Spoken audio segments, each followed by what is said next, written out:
Thank you, Charlotte.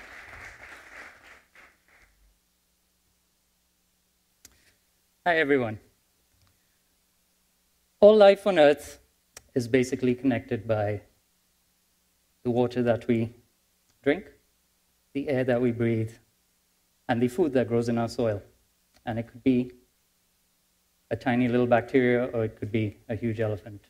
We're all dependent on that. And it all connects everything that we do. And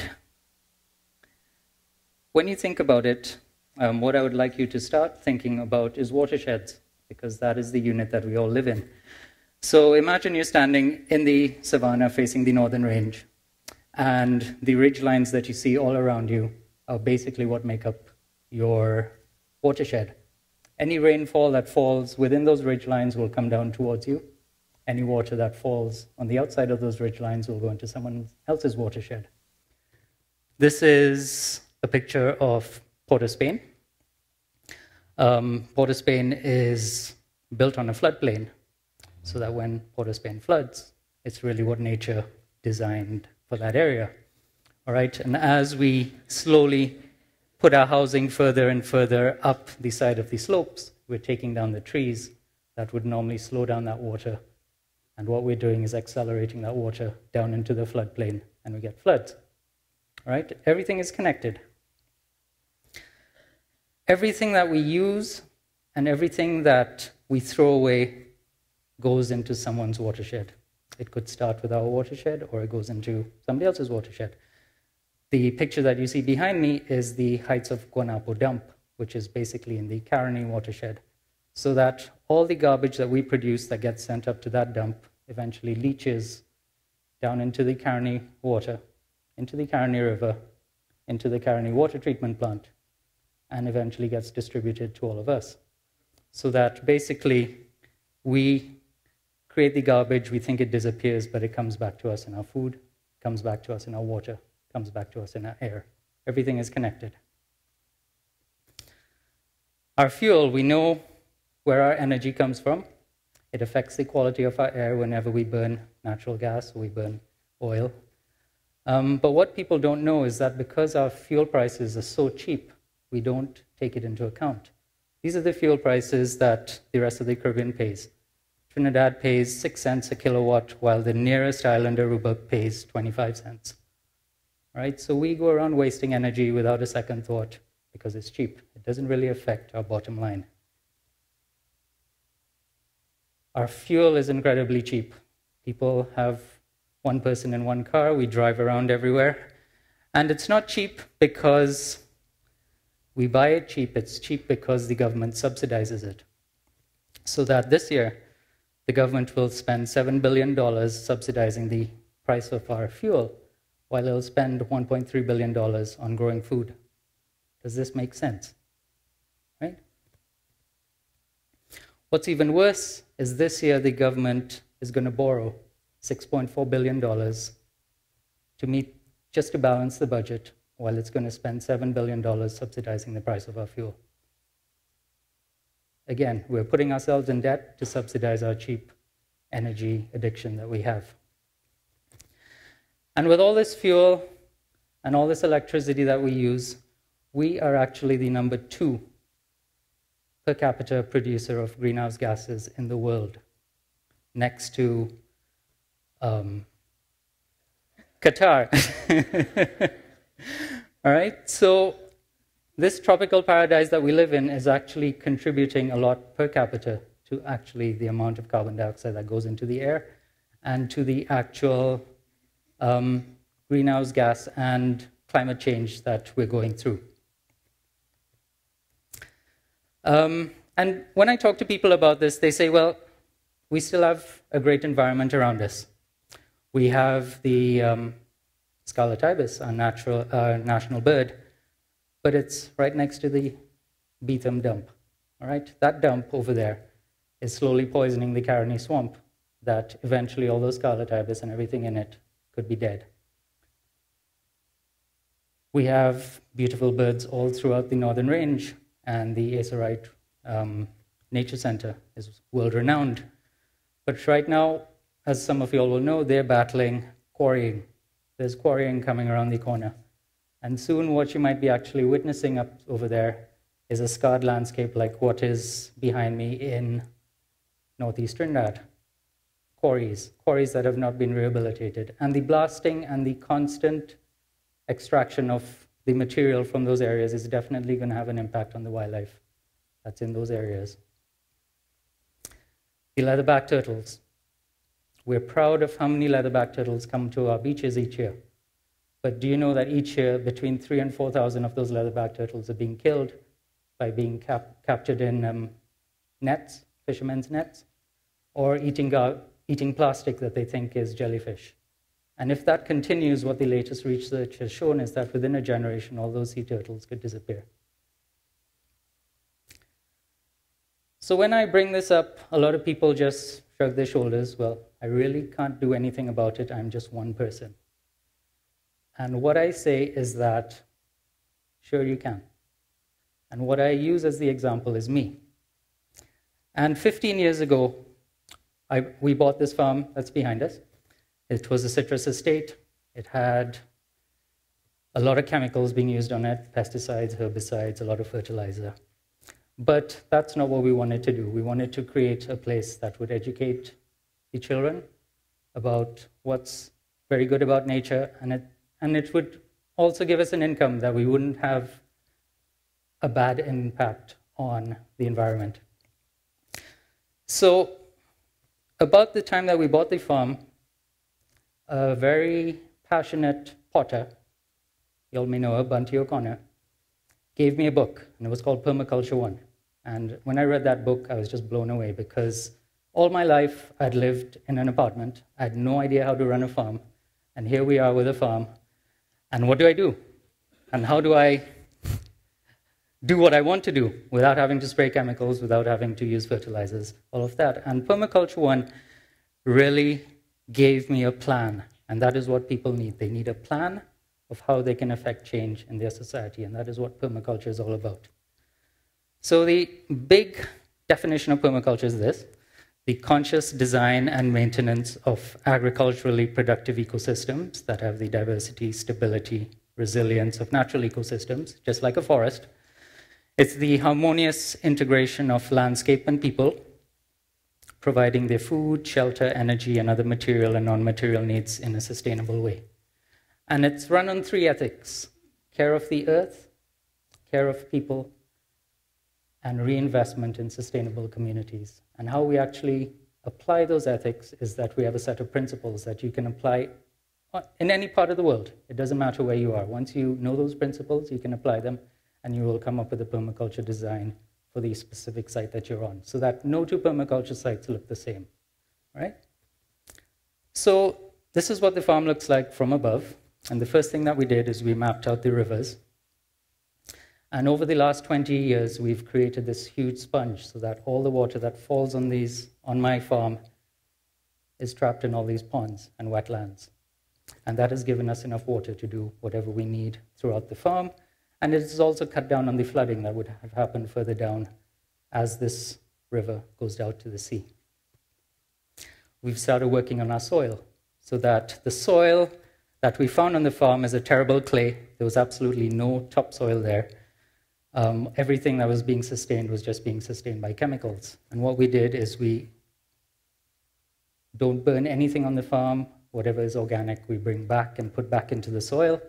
And within a year of this picture being taken, this is what we had: a little food forest. All right? Now, it might look like a mess, and if you let nature take that piece of land, nature would look just like that. But if you actually plan what you want to put in that site, you will create what nature originally thought it was creating, but everything in that site is beneficial to humans. So that we have all different kinds of crops, from trees to shrubs to ground covers to nitrogen fixers to root crops, all kinds of things. It's quite amazing. We figured out the main routes that my workers travel on the farm, because I run a 30-acre farm with 2 staff and me, and that's it. That's all I can find. That's all I can afford. All right? So that's what I have to deal with. The biggest problem that we have that affects our farm is fires. so that we had to develop fire traces, which are all the orange lines that you see, so that in case fires do come at us and they get across our main fire traces, we can fight them on the site. We started growing food around the house, so that the yellow arrow shows you where your house is. You start growing food around there for yourself first before you even start thinking to sell, so that you're trying to be self-sufficient yourself before you go out there and sell anything. And then income, we had to find an income. And the citrus was not making any income. So over the last 15 years, we've developed cut flowers, organic produce, and some aquaculture and aquaponics, all of which are done in a very sustainable manner. Our long-term projects to rehabilitate the whole site is to plant trees. So over the last 15 years, we've planted almost 3,000 trees, so that all those white areas that you see on the screen are trees that eventually my kids will harvest. And trees and timber and wood is worth a lot of money. All right, so it's something to think about. So that's what the farm looked like 15 years ago, and that's what it looks like now when we have all the trees coming up.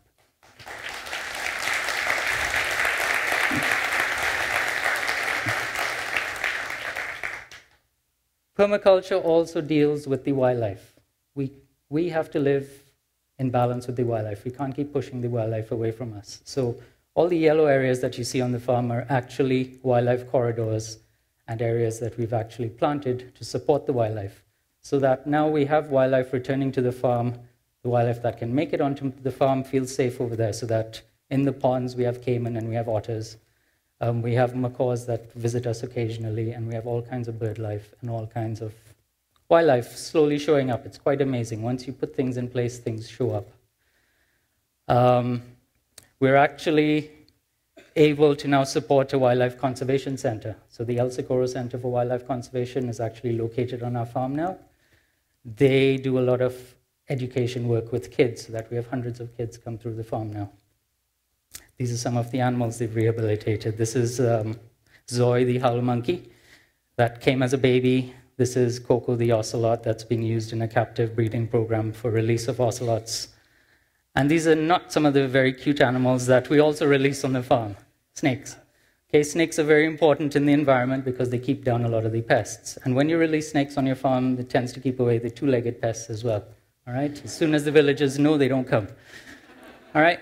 And we also have volunteers from all over the world that show up on our site. We get them very muddy, we get them very wet, we get them very dirty, but they all leave very inspired, because a lot of what they've learned, we actually practice on our farm, so that when they come over there, they can actually put into practice what they've learned, and then they can go away and apply it again. So that this is the first permaculture design course that we had, so that we're slowly getting permaculture out there.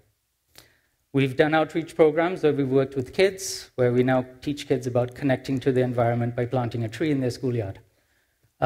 We've worked with kids, showing them about watersheds and how what they do with their garbage affects their water and affects their food. And we've started going out in the Caribbean. So we've taught a permaculture course in Puerto Rico. We've worked with people that work in Haiti. We've worked with people in Dominica, Curacao, St. Lucia, and Grenada, so that we're slowly getting the permaculture word out there. And you may think, well, okay, that's great. What about me and my little house and my little front lawn and my little back lawn? Well, we always say food, not lawn. And this is a typical lawn that I worked with, and this is the results that we got. So that right outside the person's front door, there's a herb garden providing all her herbs. And further out from there, there's all kinds of root crops growing, so that within the first year, this is what she harvested, just in her front lawn. All right? So my question to all of you all is, are you going to be the problem, or are you going to be the solution?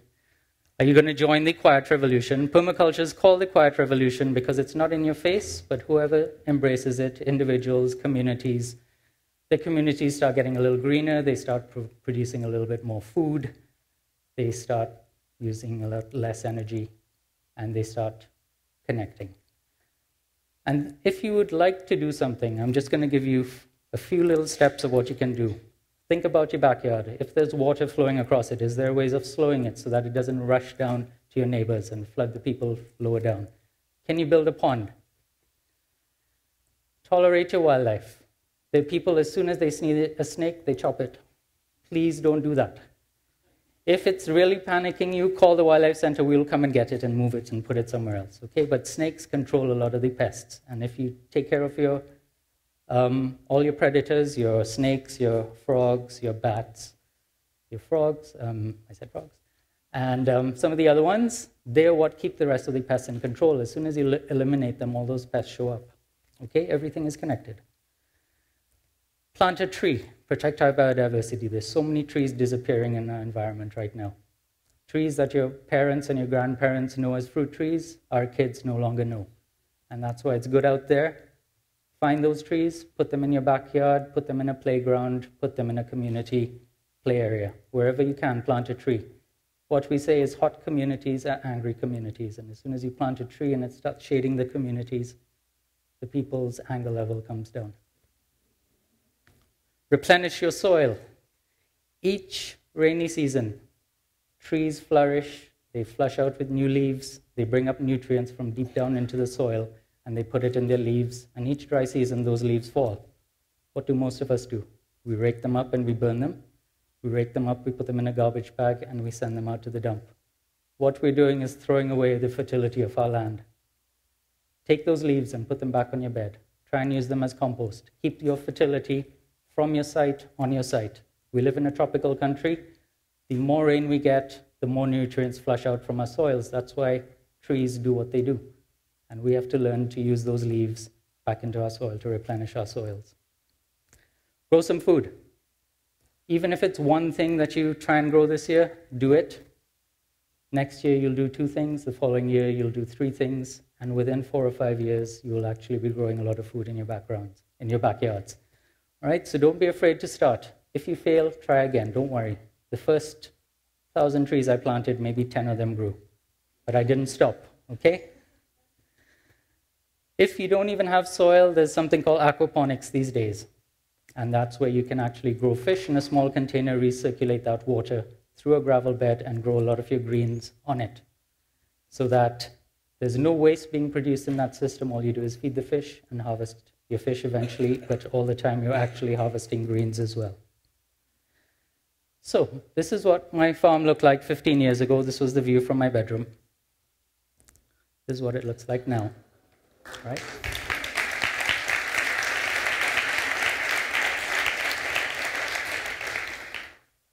Please be the solution. If you need more inspiration, take a permaculture course. Thank you.